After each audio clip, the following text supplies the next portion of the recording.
Hi, I'm Dustin Abbott, and I am here on what seems like a daily occurrence this time of year in the midst of another snowstorm, but I am here to give you my definitive review of the Fujinon GF 80mm F1.7, and this is an R, which means it has an aperture ring, and WR, which means that it has weather resistance or weather sealing. This is for their medium format system.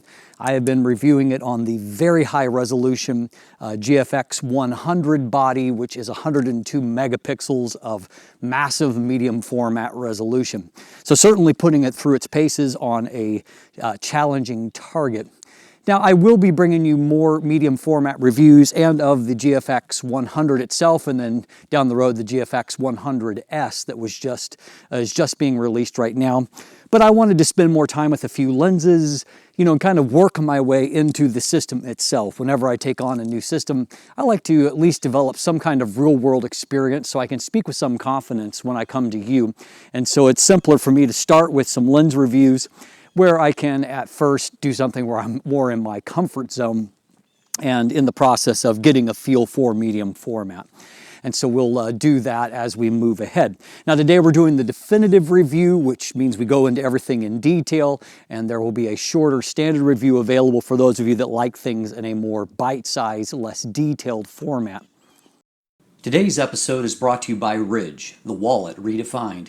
Give your aching rear a break and ditch that bulky old wallet full of stuff you don't need and move to a sleek aluminum, titanium, carbon fiber, or even their new 18-karat gold Ridge wallet. It takes up little more room than a credit card, has RFID blocking technology to protect your valuable information, and comes with a lifetime warranty. Visit ridge.com/Dustin and use code Dustin to get 10% off your order, along with free shipping worldwide. So we're going to start today by taking a closer look at the build and handling, the feature set of this particular lens. This is a short telephoto. 80 millimeters translates to about 63 millimeters on full frame. And so it's somewhere in between the traditional 50 millimeter and 85 millimeter portrait lengths. And so maybe serving a little bit more of a niche market, but of course it's great to see the GF lineup expanding to where they're able to cover more niche areas. So let's jump in and let's take a look at the build and handling here. And one of the first things I want to point out is when you talk about going from Fuji's APS-C and a 44 millimeter diameter mount to their medium format, which is a 76.5 millimeter diameter at the lens mount itself, you can understand why even the more compact lenses like the 45 millimeter f2.8 are going to be very robust in terms of their diameter for the simple reason that you're starting with such a big mount to begin with. And that's particularly true when you talk about a little bit larger a lens like the GF 80mm F1.7. And so as you can see, it starts large, and of course in this case, considering we've got a wider maximum aperture, it actually tapers out larger. Now in this case, Fuji says this is the largest, brightest aperture available on medium format right now at f1.7. So things are a little bit complicated when you talk about how that aperture plays out. In terms of light gathering, f1.7 is f1.7. And so whether you're talking APS-C, full frame, or medium format, it's still, that physical size is going to be the same. However, when it comes to the depth of field, there is a little bit of a difference there, and so I believe that the crop factor is 0.79 for Fuji's medium format, which means that this is going to behave more like a f1.3 lens in terms of depth of field compared to full frame. And so that gives you a little bit of perspective on aperture and depth of field. But as far as light gathering, it is f1.7. So in this case, we have some of the traditional weather sealing components for Fuji's professional grade lens. We've got a nice gasket here at the mount. There are internal seals. There is a flooring coating on the front, and they even rate their lenses down to use in cold temperatures. I believe -15, and trust me, I have shot with that and beyond. As when I review things in winter, winter in Canada. There's lots of cold weather and adverse conditions to shoot in. Outside my window as I'm doing this, it is another blizzard outside. We also have their traditional approach to aperture, in that you've got an aperture ring that has clicks at 1/3 stop detents. The detents, they're not super strongly defined, but neither are you going to just be able to smoothly rack through it. And then you have two different options. Now, in the case of the way that these lenses are designed, there's actually a locking mechanism that you have to depress if you're going to move either into A or into C mode, which is command, which allows you to control aperture from the command dial. And so outside of that, if you go back into the aperture range, you are able to kind of just go through using the aperture at the preset stops. You also have a nice, very thick focus ring here, and the focus damping is good. It's smooth, it has a good weight. I will note, however, that as is typical of Fuji, if you're going to do major focus changes, it takes lots of rotations to accomplish that. And so I think it's better suited to more fine-tuning focus than it is to, making significant focus changes. In this case, we have a 77mm front filter thread, which obviously is pretty common. Now, in terms of the overall dimensions of the lens, it is 94.7 millimeters in diameter, and it is 99.2 millimeters in length. And so it is, essentially, it's pretty squat in its profile because it's almost as wide as it is long. It weighs in at 795 grams, 1.7 pounds. And so, it's not an insignificant lens in terms of weight, but neither is it incredibly massive. And if you compare it to, say, the 110mm f2, it's a fair bit lighter than that. That lens is 1,010 grams, and so that means that this lens is 215 grams lighter. And then if you compare it to the Hasselblad XCD 80mm f1.9, that lens weighs in at 1,044 grams, and so obviously heavier still. You have nice materials that make up the design of this. There is 9 rounded aperture blades inside, so as you can see, the aperture stays fairly round as you stop things down. Our minimum focus distance here is 70 centimeters, 2.3 feet, and you have a fairly average 0.15 times magnification. Focal length here at 80 millimeters, using that, kind of Fuji crop factor, gives us a focal length equivalent on full frame of 63 millimeters, and so a little bit longer than normal, and kind of in between the 50 millimeter and 85 millimeter focal lengths. So mounted on one of the large body, the GFX 100 that I've got here, obviously most of the weight's in the camera itself, so it's not a light combination. The balance is fairly good, because of having a robust body to attach to it. It does come with a large lens hood here, bayonets into place precisely. It does have a locking mechanism. It is just plastic, and it's kind of that smooth satin finish, which tends, as you can see, to show either oils, and also after a while, as you can see from this, it will start to pick up little scuff and bag marks. So I do prefer a little bit more of a flocked or multi-textured finish, just for that reason. But it does the job, and the locking mechanism assures that it's not going to come off inadvertently. All told, this lens, handles like you would expect a nice quality Fuji lens to do, and so it's pretty consistent in that regard. It's just bigger around and bigger in general. So pretty much as I would expect, kind of the big standout to me with my familiarity with Fuji being on the X mount side, the APS-C, means that just the lenses themselves feel really chunky by comparison, and it's that really wide diameter of the medium format mount. And then of course, the lens seems big until you put it on this massive body, which, makes it seem a little bit smaller overall.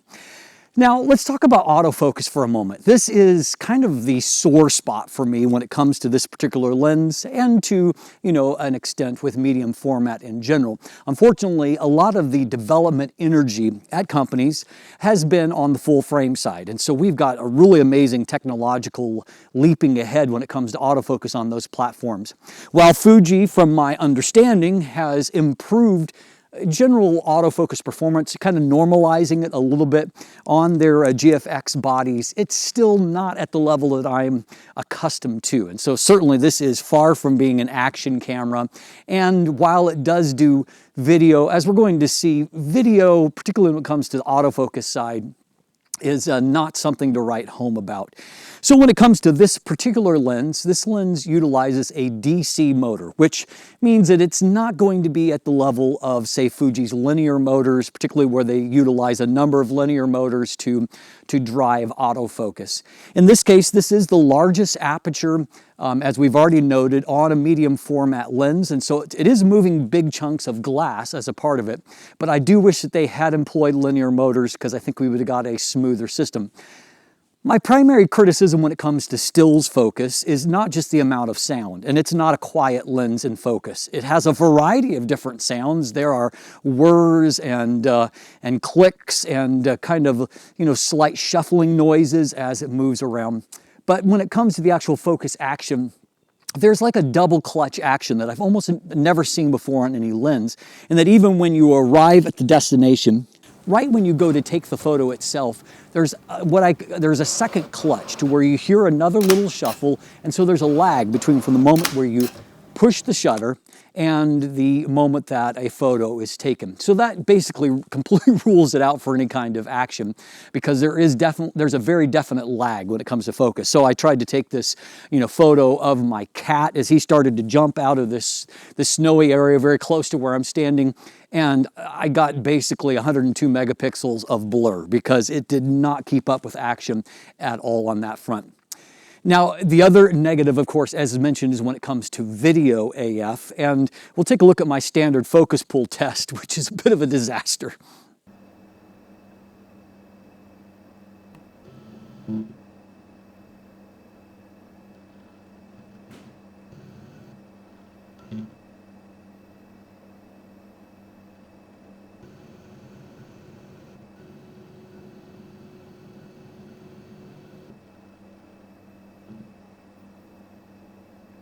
And so as you can see, there's a number of things that happen. Obviously, there is some noise in focus, even though they're trying to slow things way down to limit that.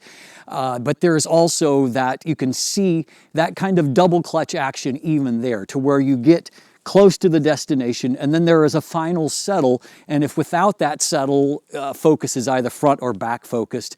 The other major thing that you maybe can't pick up from seeing it is that I wanted to do a lot more focus pulls than what's actually captured in that. And so, for example, I got to my far subject, and no matter what I did, trying to click on a foreground subject, I could not make focus come back. And then in another occasion, another thing that I saw is that when we were at the foreground object and I wanted to pull towards the background object, we actually defocused all the way towards minimum focus before the energy momentum started going the other direction towards focusing on the distant object. And so video AF is a mess, bottom line. I don't know if that will improve as the technology and the bodies improves in terms of focus, but as it stands right now, I don't think anybody's getting into medium format for video anyway. If so, you're making a mistake. It's great that it has it, and the footage is not bad. Here's more snow falling with the Eterna mode. It looks good, footage looks crisp, but video AF is nothing to write home about unless it's to write home and complain. Now, good news. There is some good news. The good news is that IAF actually worked quite well, and I felt like I had good success with it tracking the eye, identifying the eye, and then tracking it. And my portrait results were basically all well focused. One minor exception, and it's mostly highlighted by the fact that you have so many pixels packed onto those areas of the frame, is that if you take a close look, you can see that in many cases the eye is actually detecting the eyelashes and not the iris itself. And so, obviously the iris is the preferred thing to be in focus, the actual eye, not the eyelashes.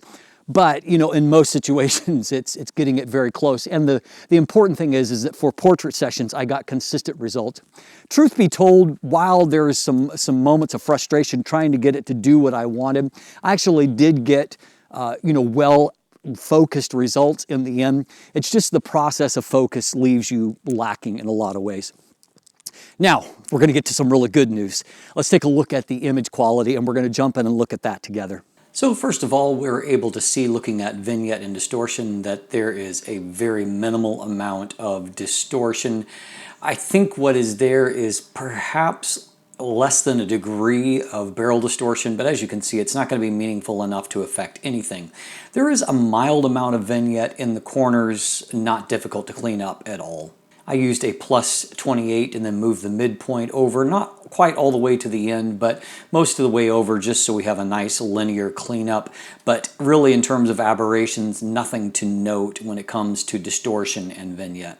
So before we jump in, the first thing I do need to point out is that you can see that my chart is set up for the more typical 3:2 ratio that APS-C or full frame cameras are. In this case, this medium format sensor is a 4:3, and so it is a little closer to square, as you can see. And so as far as testing the extreme corner performance, a little harder to do here just because of the nature of my chart. Second thing here is that I typically look at 200%.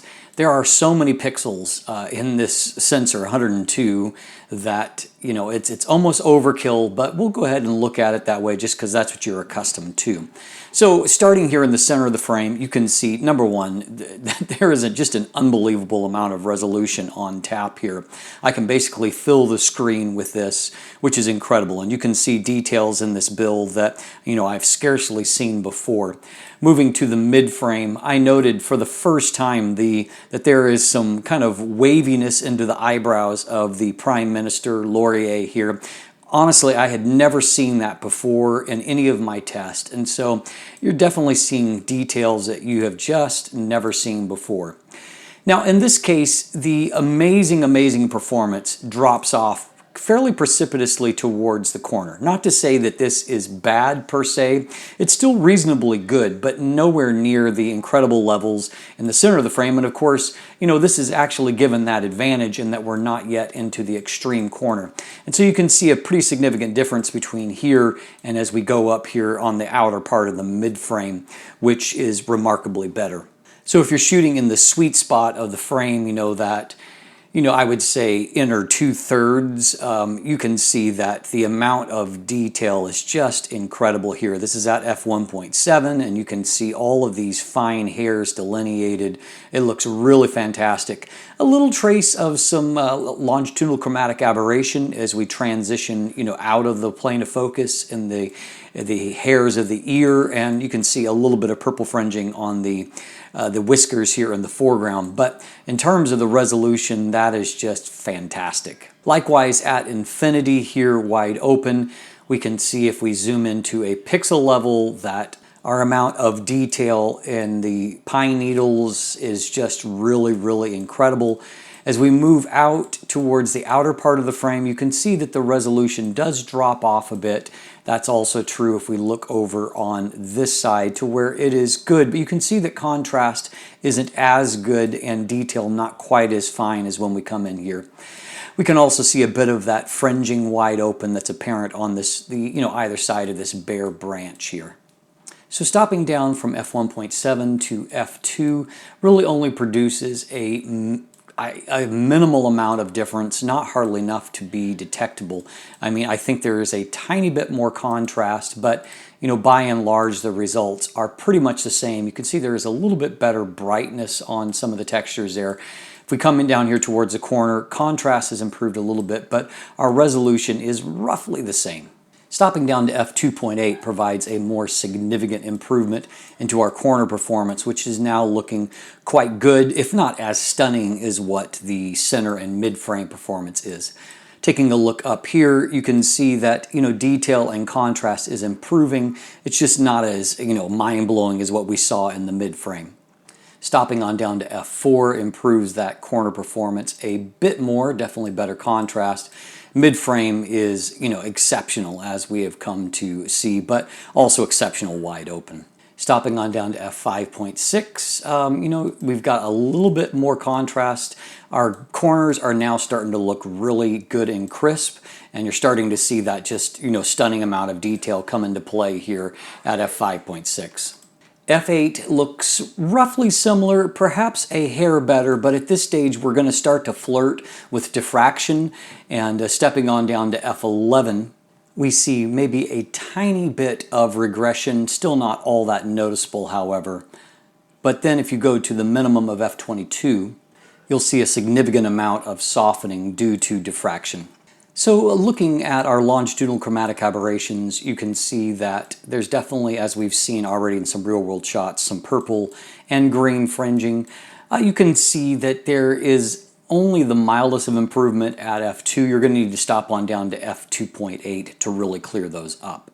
Now our minimum focus distance is 70 centimeters with the lens, giving us a 0.15 times magnification.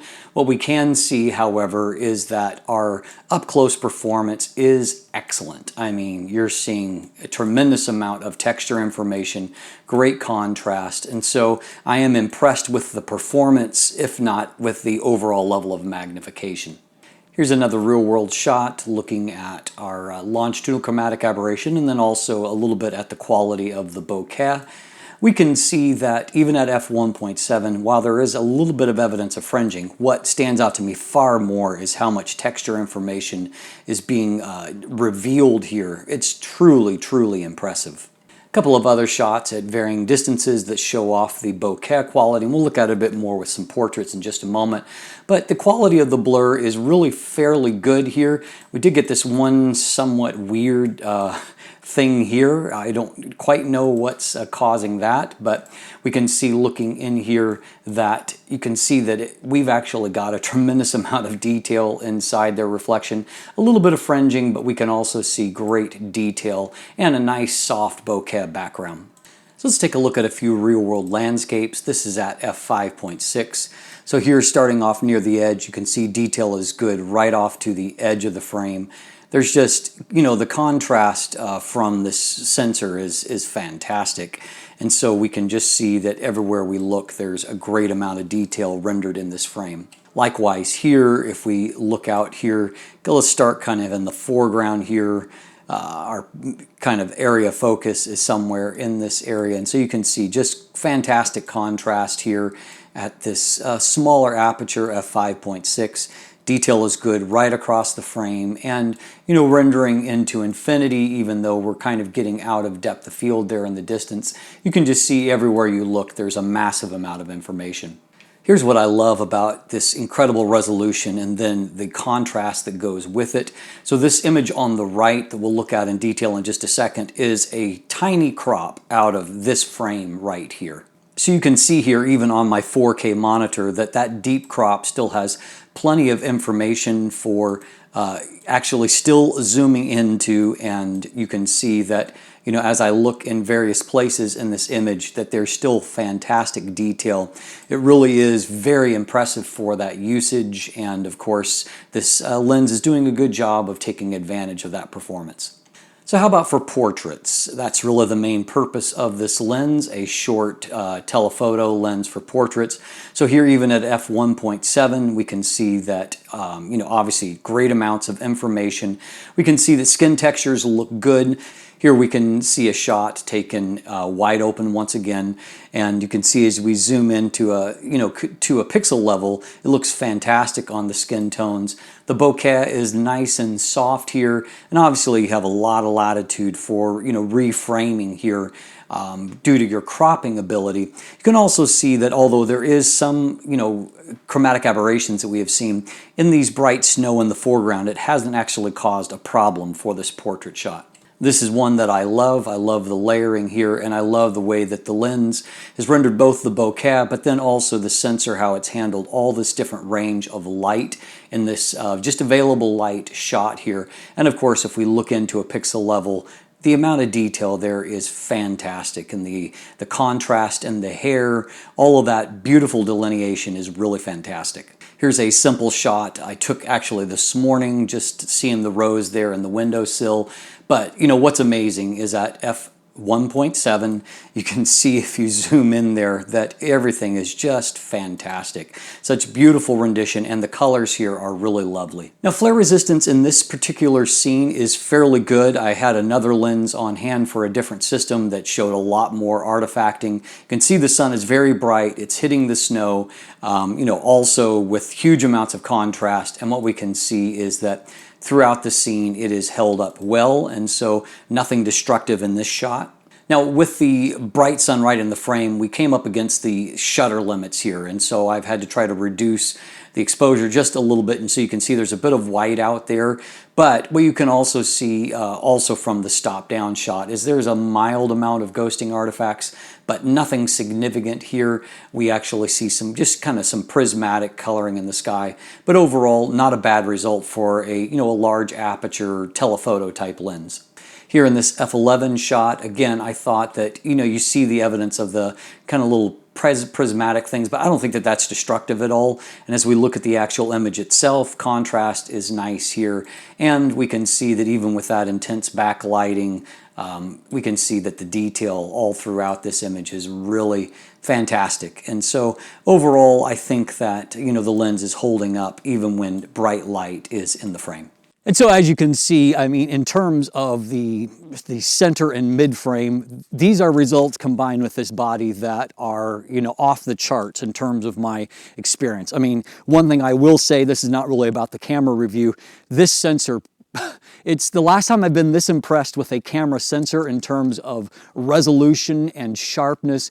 It's been really back when I reviewed the Canon 5DS-R, which at the time was revolutionary with 50 megapixels, no AA filter, and it just produced amazingly sharp results. In some ways, they're even better here because you've got in-body image stabilization, not to mention you've got twice as much resolution.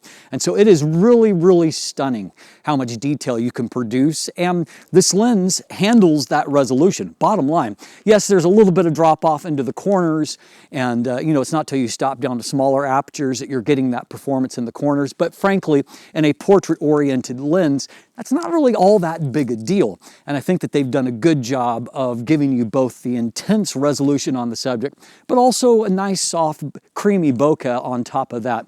And so I think that for many people, this lens is going to be about portraits anyway. I mean, that's the real reason why most people are in medium format, unless you're doing really highly detailed landscapes. But for the most part, it is fashion and portrait photographers that go for medium format.